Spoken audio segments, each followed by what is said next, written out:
For over 1,000 years, one city stood as a legend. It was the bastion of Christendom, protected by walls that had turned away every single invader. This was Constantinople, the queen of cities, the heir to the Roman Empire. By 1453, Byzantium was a shadow. A 21-year-old Sultan, Mehmed II, arrived determined to seize Constantinople, wielding new weapons and audacious strategy to remake empires. When Mehmed II took the throne for the second time in 1451, he was a man possessed.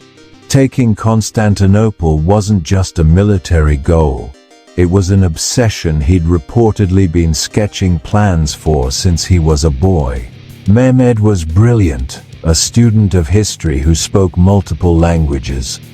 He studied every single past siege of the city, determined to succeed where all others had failed. His strategy didn't start with a cannon blast, but with a series of clever political moves. First, he secured his borders.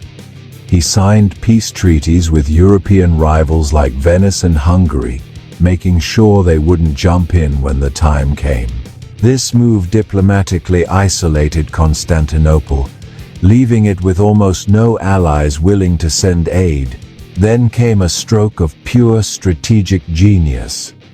On the European side of the Bosphorus Strait, directly across from an old Ottoman fort, Mehmed built a massive new fortress.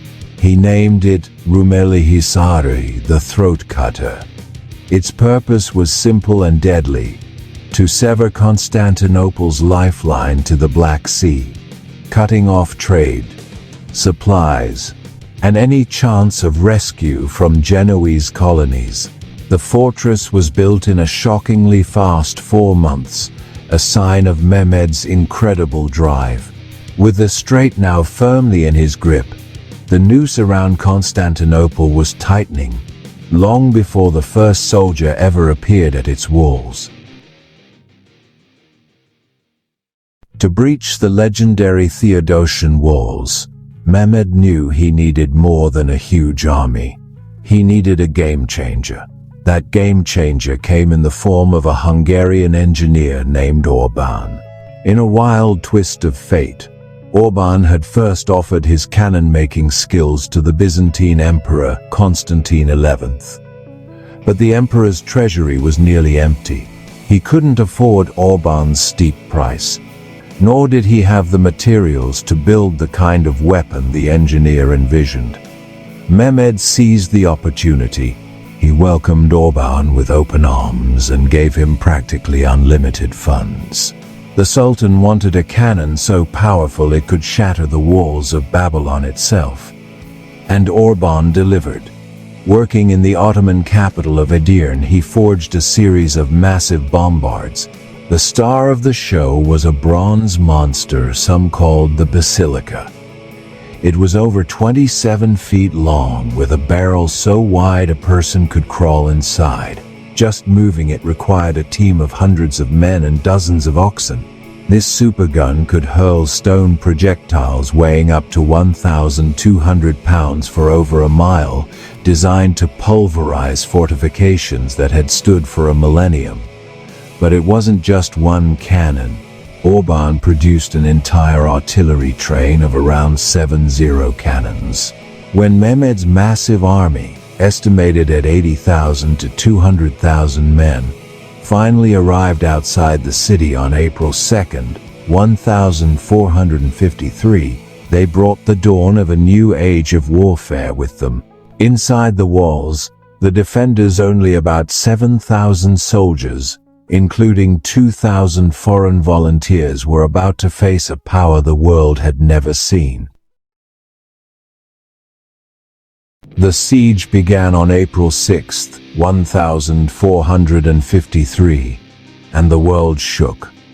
Mehmed's strategy was brutally simple: a relentless 24/7 assault on both the city's defenses and its spirit. The great cannons opened fire, and the sound of the bombardment was said to be a terrifying, constant roar that echoed day and night. This was psychological warfare as much as physical. The giant cannonballs, though slow to load and fire, slammed into the ancient Theodosian Walls, turning stone to dust. For the hopelessly outnumbered defenders, it was a living nightmare. Every day, they would desperately work to repair the gaping holes in the walls, only for the bombardment to start all over again the next morning. Mehmed threw wave after wave of soldiers at the weakened sections of the wall, a grim strategy of attrition designed to simply wear the defenders out. At the same time, his massive fleet of over 120 ships blockaded the coast, making sure no help could get in by sea. The city that was once the center of the world was now a cage, slowly being battered into submission. The relentless pressure was designed to break the Byzantines' will to fight and make them feel the crushing weight of their doom. Despite the overwhelming odds, the city refused to fall. A key to its defense was the Golden Horn, a huge natural harbor protecting the city's weaker northern sea walls. Its entrance was guarded by a colossal iron chain that had stopped naval attacks for centuries. The Ottoman fleet had already tried and failed to break through, pushed back by a smaller but fierce group of Byzantine and Italian ships. Frustrated, Mehmed hatched a plan so insane, so completely outside the box, it has become one of the greatest feats in military history.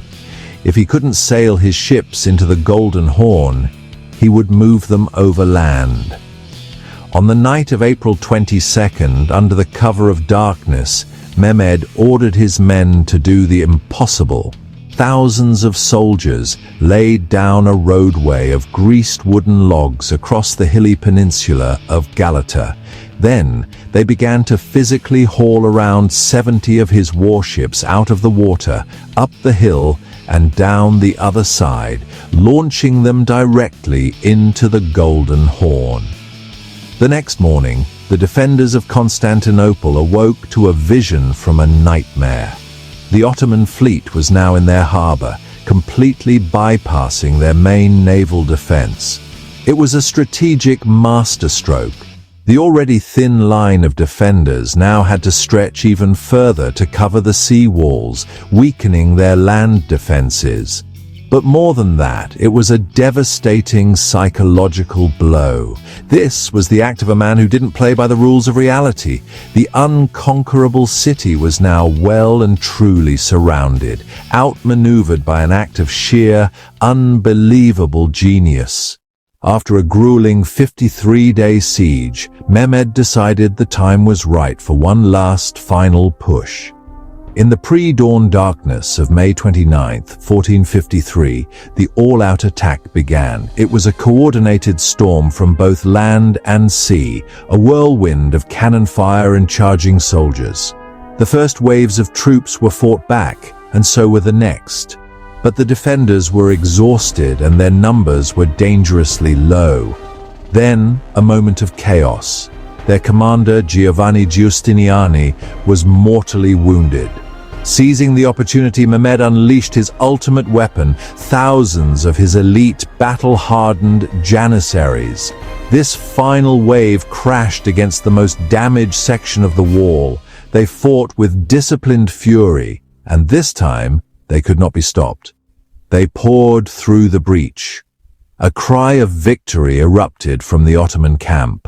The walls were broken. The last Roman emperor, Constantine XI, was reportedly last seen tearing off his royal insignia and charging headfirst into the enemy, fighting and dying with his men.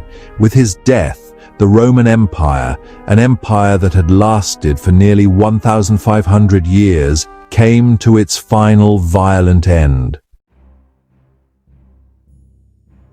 Mehmed rode into the city not just as a conqueror, but as the new Caesar. His strategies were a masterclass in modern warfare, combining psychological pressure with revolutionary technology. The great cannons had shattered the myth of impenetrable walls forever, and moving ships over a hillside had shattered the morale of his enemies. If you want to discover more about the epic strategies and towering figures that have shaped our world, make sure to subscribe and hit that notification bell, and let us know in the comments, what historic battle do you think changed the course of history? The fall of Constantinople wasn't just an end, it was an explosive beginning. Mehmed made the city his new capital, while Europeans continued to call it Constantinople for centuries.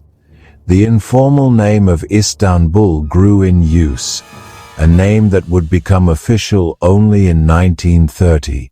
He immediately began a massive project to repopulate and rebuild, encouraging Turks, Greeks, Armenians, and Jews to settle there.